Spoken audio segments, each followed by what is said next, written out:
ಕರ್ನಾಟಕದಲ್ಲಿ ಮುಂಗಾರು ಮಳೆ ಭರ್ಜರಿಯಾಗಿ ಆರ್ಭಟಿಸ್ತಾ ಇದೆ. ಕೃಷಿ ಚಟುವಟಿಕೆಗಳು ಗರಿಗೆದರಿವೆ. ಹೀಗಾಗಿ ರಾಸುಗಳಿಗೆ ಭಾರಿ ಡಿಮ್ಯಾಂಡ್ ಬಂದಿದೆ. ಕೆಲ ವಾರಗಳ ಹಿಂದೆ ರಾಸುಗಳಿಗೆ ಕೇಳೋರೇ ಇರಲಿಲ್ಲ. ಈಗ ರಾಸುಗಳ ಬೆಲೆ ನ್ಯಾನೋ ಕಾರ್ ಮೀರಿಸುವಂತಿದೆ.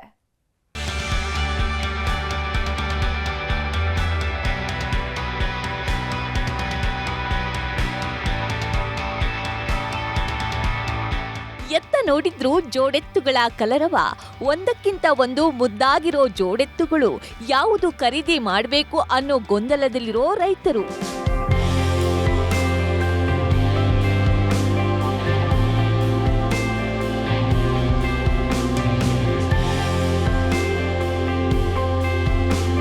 ಈ ಎಲ್ಲಾ ದೃಶ್ಯಗಳು ಕಂಡು ಬಂದಿದ್ದು ಗದಗ ನಗರದ ಎಪಿಎಂಸಿ ದನಗಳ ಮಾರ್ಕೆಟ್ನಲ್ಲಿ. ಮುಂಗಾರು ಮಳೆ ರೈತರ ಮುಖದಲ್ಲಿ ಮಂದಹಾಸ ಮೂಡಿಸಿದೆ. ಜಮೀನುಗಳಲ್ಲಿ ಕೃಷಿ ಚಟುವಟಿಕೆಗಳು ಭರ್ಜರಿಯಾಗಿ ನಡೀತಿವೆ. ಹೀಗಾಗಿ ರೈತ ಮಿತ್ರ ಜೋಡೆತ್ತುಗಳಿಗೆ ಈಗ ಭಾರಿ ಡಿಮ್ಯಾಂಡ್ ಆಗಿದೆ.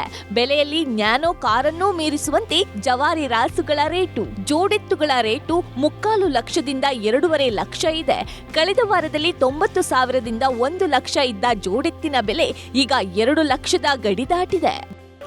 ಸಸ್ತಾ ಇದ್ದು ರೀ, ಮತ್ತೀಗ ಎಡಿ ಹೊಡಿ ಟೈಮ್ ಬಂತಲ್ಲ, ಮತ್ತೀಗ ಅವ್ರು ಏನೈತಲ್ಲ 10-23 ಸಾವಿರ ರೂಪಾಯಿ ಜಾಸ್ತಿ ಹೇಳ್ತಾರೆ. ಇವತ್ತು ಏನಂದ್ರೆ 2.25 ಮಟ್ಟ ಹೇಳ್ತಾರೆ. ಈಗ ನಾವು 1.75 ತೊಗೊಂಡೇವಿ. ಮತ್ತೇನು ಒಂದು 15-20 ಸಾವಿರ ರೂಪಾಯಿ ದುಬಾರಿ ಆತ್ರಿ. ಮಾರ್ಕೆಟ್ ಅನ್ನೋಕೇನು 1.40 ಒಟ್ಟು 1.5 ಮ್ಯಾಗ ನೋಡ್ರಿ ಎತ್ತ ಏನಿಲ್ರಿ. ಈಗ ಮುಂಗಾರು ಟೈಮ್ ಅಲ್ರಿ, ಸ್ವಲ್ಪ ಜಂಪ್ ಆಗ್ತದೆ ದನ. ದುಬಾರಿ ಏನಿಲ್ರಿ. ಮತ್ತು ಈ ಟೈಮ್ನಾಗ ಇರೋದು ಹಂಗೆ ರೀ, ದನಕ್ಕೆ ಕಿಮ್ಮತ್ ಐತಿ. ಈಗ ನಮ್ಗೆ ಮನ್ಸಿಗೆ ಬಂದವ್ರಿ ತೊಗೊಂಡಿವಿ, ಉತ್ತಮ ಅದಾವ್ರಿ ದನ. ಹಾಂ, ಹೆಚ್ಚಿಗೆ ಅದಾವ್ರಿ. 2 ಮ್ಯಾಗ 3 ನಾವು ತೊಗೊಂಡಂಗೆ ಅದಾವ್ರಿ.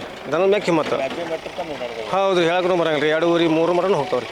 ಗದಗ ಜಾನುವಾರುಗಳ ಸಂತೆಗೆ ಬೆಳಗಾವಿ, ಬಾಗಲಕೋಟೆ, ದಾವಣಗೆರೆ, ಹಾವೇರಿ, ರಾಯಚೂರು, ಧಾರವಾಡ ಸೇರಿದಂತೆ ವಿವಿಧ ಜಿಲ್ಲೆಗಳಿಂದ ರಾಸುಗಳು ಬಂದಿವೆ. ಆದ್ರೆ ಬರಗಾಲಕ್ಕೆ ಬೆದರಿ ಎತ್ತುಗಳನ್ನ ಮಾರಾಟ ಮಾಡಿದ್ದ ರೈತರು ಈಗ ಮತ್ತೆ ದುಬಾರಿ ಬೆಲೆ ಕೊಟ್ಟು ಖರೀದಿಗೆ ಹೆಣಗಾಡುತ್ತಿದ್ದಾರೆ. ದನದ ರೇಟ್ ಜಾಸ್ತಿ ಆಗೈತಿ. ಇನ್ನು 4 ವರ್ಷ ಹೋದ್ರೆ ಎತ್ತುಗಳು ಸಿಗೋದು ಅಪರೂಪ ಅಂತ ನನ್ನ ಅನಿಸಿಕೆ. ಈಗ 10 ವರ್ಷದ್ದು ವ್ಯವಹಾರಕ್ಕೂ ಇವತ್ತಿನ ವ್ಯವಹಾರಕ್ಕೂ ಅಂದ್ರೆ 10 ಪಟ್ಟು ದುಬಾರಿ ಆಗೈತಿ. 10 ಪಟ್ಟು ದುಬಾರಿ. ಇವು 16-17 ಸಾವಿರಕ್ಕೆ ಎತ್ತನ್ನು ಮಾರಿದ್ದು ನಾನು. ಇವತ್ತು 1,75,000 ಮಾರಿದವ್ ನಾನು. ಡಿಮಾಂಡ್ ಜಾಸ್ತಿ ಆಗೈತಿ. ದನಗಳ ಕೊರತೆ ಕಮ್ಮಿ ಆಗೈತಿ ರೀ. ಮುಂಗಾರು ಮಳೆ ರೈತರ ಮುಖದಲ್ಲಿ ಮಂದಹಾಸದ ಜೊತೆಗೆ ಸಂತಸ ಮೂಡಿಸಿದೆ. ರೈತರು ಈಗ ಮಳೆ ಬಂದಿದೆ ಅಂತ ಸಂತಸ ಪಡೋ ಮಧ್ಯೆ ರಾಸುಗಳ ಬೆಲೆ ರೈತರಿಗೆ ಶಾಕ್ ನೀಡಿದೆ. ಸಂತೋಷ್ ಕೊಣ್ಣೂರ, ನ್ಯೂಸ್ 18 ಗದಗ. 5 ಹುಲಿಗಳ ಹತ್ಯಾಕಾಂಡಕ್ಕೆ ಮಲೆ ಮಹದೇಶ್ವರ ವನ್ಯಧಾಮದ ಡಿಸಿಎಫ್ ಚಕ್ರಪಾಣಿಯ ನಿರ್ಲಕ್ಷ್ಯವೇ ಕಾರಣ ಅನ್ನೋ ಆರೋಪ ಕೇಳಿ ಬರ್ತಿದೆ. ರೈತರ ಸಮಸ್ಯೆಗೆ ಸ್ಪಂದಿಸದ ಅರಣ್ಯ ಅಧಿಕಾರಿ ಏನೇ ಹೇಳಿದ್ರೂ don't care ಅಂತಿದ್ರಂತೆ.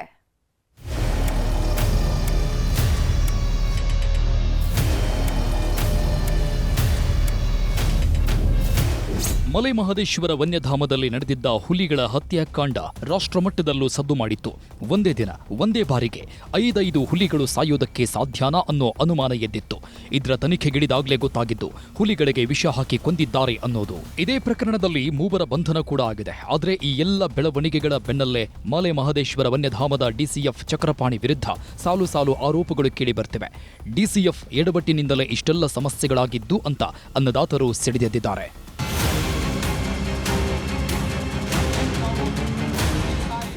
Male Mahadeshwara ವನ್ಯಧಾಮದ DCF Chakrapani ಮಾಡಿರೋ ಎಡವಟ್ಟುಗಳ ಸರಮಾಲಿಗೆ ಕಳಚಿಕೊಡ್ತಿದೆ.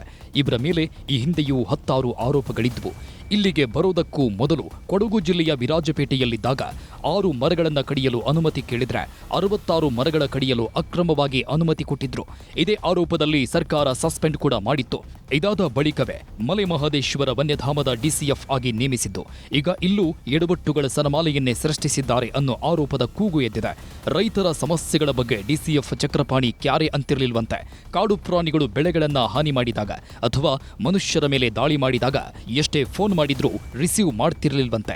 ಆದ್ರೆ 15 ವರ್ಷದಿಂದ ನೆನೆಗುದಿಗೆ ಬಿದ್ದಿದ್ದ ಖಾಸಗಿ ಕಂಪನಿಯ ಭರಚುಕ್ಕಿ ಪವರ್ ಜನರೇಷನ್ ಪ್ರಾಜೆಕ್ಟ್ಗೆ ಅನುಮತಿ ನೀಡಿ ಅಂತ ಸರ್ಕಾರಕ್ಕೆ ಪತ್ರ ಬರೆದಿದ್ರಂತೆ. ಈ ಯೋಜನೆಯಿಂದ ರೈತರಿಗೇನು ಉಪಯೋಗವಿಲ್ಲ, ಪರಿಸರಕ್ಕೆ ದೊಡ್ಡ ವಿಪತ್ತು ಎದುರಾಗುತ್ತೆ ಅಂತ ಅನ್ನದಾತರು ಕಿಡಿಕಾರ್ತಿದ್ದಾರೆ. ಇಲ್ಲಿಂದ ಅವ್ರನ್ನ ತಕ್ಷಣ ವರ್ಗಾವಣೆ ಮಾಡಿದ್ರೆ ಒಳ್ಳೆಯದು. ಯಾಕಂದ್ರೆ ಈಗ ಆಗಿರ್ತಂಥ ಘಟನೆಯಲ್ಲಿ ಸರ್ಕಾರ ಅಮಾನತ್ ಮಾಡಬೇಕಾಯ್ತು. ಆದರೂ ಸಹ ನಮ್ಗೆ ಸರ್ಕಾರದ ಮೇಲೆ ಅನುಮಾನ ಮೂಡ್ತಾ ಇದೆ. ಇವ್ರ ಮೇಲೆ ಏನಾದರೂ ಬಲವಾದಂಥ ಅಧಿಕಾರಿಗಳು ಅಥವಾ ರಾಜಕಾರಣಿಗಳು ಇದ್ದಾರೇನೋ ಅಂತ ನಮಗೆ ಈಗ ಅನುಮಾನ ಕಾಡ್ತಾ ಇದೆ. ಈಗಲಾರು ಸರ್ಕಾರ ಅವರ ಅಮಾನತಲ್ಲಿಟ್ಟು ಈ ಒಂದು ಪ್ರಕರಣವನ್ನು ತನಿಖೆ ಮಾಡಿದ್ರೆ ಬಹಳ ಒಳ್ಳೆಯದಾಗುತ್ತೆ. ಡಿಸಿಎಫ್ ಚಕ್ರಪಾಣಿ ಎಡವಟ್ಟುಗಳು ಇಷ್ಟಕ್ಕೆ ನಿಂತಿಲ್ಲ. ಇವರ ಟಾರ್ಚರ್ಗೆ ಕೆಳ ಹಂತದ ಅಧಿಕಾರಿಗಳು ಹಾಗೂ ಆರ್ಎಫ್ಒಗಳು ಬೇಸತ್ತು ಹೋಗಿದ್ರು ಅನ್ನೋ ಮಾತಿದೆ. ಇವರ ಕಾಟ ತಾಳೋದಕ್ಕೆ ಆಗದೆ ಆರ್ಎಫ್ಒಗಳು ಇಲ್ಲಿಂದ ವರ್ಗಾವಣೆ ಮಾಡಿ ಅಂತ ದುಂಬಾಲು ಬಿದ್ದಿದ್ರಂತೆ. ಹುಲಿಗಳು ಸಾವನ್ನಪ್ಪಿದ ದಿನ ಅರಣ್ಯ ವೀಕ್ಷಕರು ಪ್ರತಿಭಟನೆ ನಡೆಸ್ತಿದ್ರು. ಸಂಬಳ ಆಗಿಲ್ಲ ಅನ್ನೋ ಕಾರಣಕ್ಕೆ ಧರಣಿ ಕೂತಿದ್ರು. ಆದ್ರೆ ಇವರ ಕಷ್ಟ ಆಲಿಸೋದ್ ಬಿಟ್ಟು ಡಿಸಿಎಫ್ ಸಾಹೇಬ್ರು ಬೆಂಗಳೂರಿಗೆ ಬಂದಿದ್ರಂತೆ. ಖಾಸಗಿ ಕೆಲಸಕ್ಕೆ ಸರ್ಕಾರದ ಕಾರನ್ನ ತಗೊಂಡು ಹೋಗಿದ್ದು ಬಟಾಬಯಲಾಗಿದೆ.